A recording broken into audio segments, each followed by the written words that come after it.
ఆడించి అష్టాచమాడించావమ్మా నీ పంట పండిందే ప్రేమ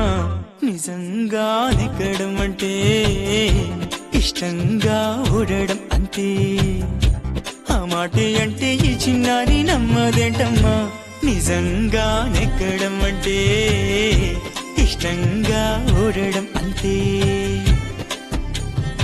ఆడించి అష్టాచమాడించావమ్మా